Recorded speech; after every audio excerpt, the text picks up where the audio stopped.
Мейрамбек Ахметов Қарағанды облысында қорықшыны өлтірді деген күдіктілердің бірі Берік Ахметовтың әкесі. Бүгін Ішкі істер министрлігі бірнеше күн іздеуде болғандардың ұсталғанын мәлімдеді.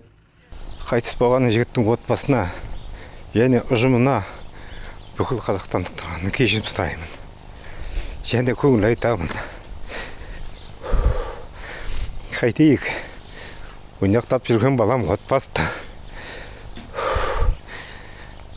Айта алмаймын, толқып тұрып шырағым. Кешірім сұраймын халқымнан. Елім аман болсын, жұртым тыныш болсын. Ішкі істер министрлігінің дерегінше Берік Ахметов пен тағы 2 күдікті Нұрлан Шүкілдіков және Қайрат Ақшанов ұсталған.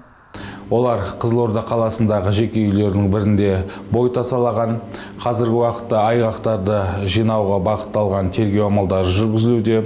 3 күдікті де уақытша оқшаулау орнына қамалды.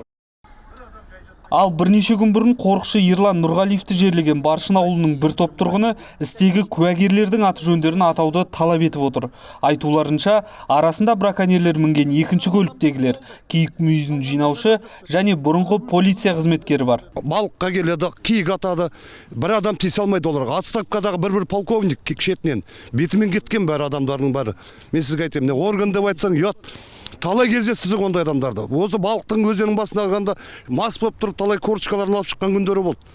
Міне ең балық басына жүреді дейді, сондай адам болмаса, мұндай қылмысқа ешкім бармас еді. Қаңтардың 13-і Қарағанды облысында браконьерлерді ұстау кезінде 2 инспектор соққыға жығылып, бірі ауруханада көз жұмған. Ішкі істер министрі Қалмұхаммед Қасымов браконьерлер 2 көлікте болған және іс бойынша куәгерлер бар екенін мәлімдеген.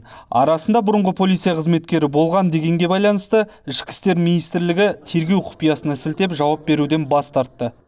Мәди Бекмағамбет, Тимур Айтмұхамбет, Азат Ньюс.